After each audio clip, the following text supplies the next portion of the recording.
Thank you everyone.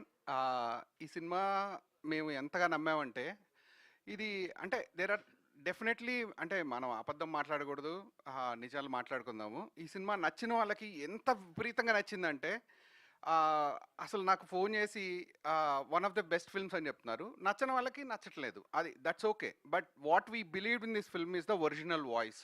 మేము పెళ్లి చూపుల దగ్గర నుంచి పెళ్లి చూపులు వచ్చినప్పుడు అదొక 70 లక్షల్లో తీస్తే అది ఎలా ఒక ట్రెండ్ సెట్ చేసిందో తెలుసు. కేర్ ఆఫ్ కంచరపాలెం కానీ, మల్లేశం కానీ, రాజావారు రాణి గారు కానీ.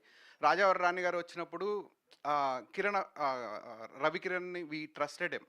అండ్ ఇప్పుడు అతను ఏం చేస్తున్నారో తెలుసు. అలాగా వరుణ్ కానీ, నందు కానీ, యామిని కానీ, వీళ్ళందరూ దాని వెనక పడిన కష్టం అన్ని సినిమాకి కష్టం ఉంటుంది. కష్టం ఒక్కటే కాదు, మేము దాంట్లో ఉన్న ఒక ఒరిజినల్ వాయిస్ని మేము నమ్మాం. Okay, there are multiple comments saying ఇది కొంచెం ఆఫ్ బీట్గా ఉంది, కొంచెం మనకు నచ్చే విధంగా లేదు అని. కానీ ఆ క్యారెక్టరు ఆ క్యారెక్టరైజేషన్ ఎలా ఉందో అతని బిహేవియర్ని మేము నమ్మాం.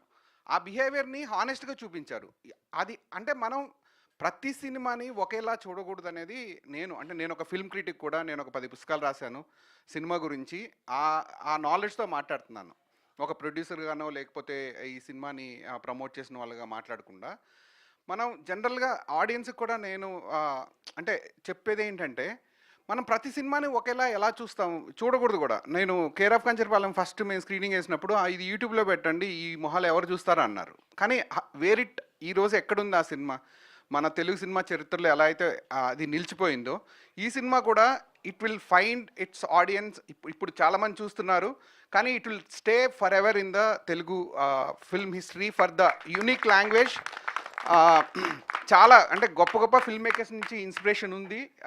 ఆ ఇన్స్పిరేషను మన తెలుగులో ఇలా కొత్తగా కూడా తీయొచ్చు అనే దానికి ఇది ఒక బెంచ్ మార్క్ అవుతుంది. It is the starting point for experimenting with narrative, experimenting with edit. చాలా విషయాల్లో అంటే ఫస్ట్ హాఫ్లో ఆ క్యారెక్టర్ పడుతున్న ఆవేదన కానీ, ఆ ఆవేదన ప్రకారమే ఫస్ట్ హాఫ్ ఎడిట్ ఉంటుంది. అతను ఎప్పుడైతే కూల్ డౌన్ అయ్యి ఇంటర్వెల్ నుంచి ఒక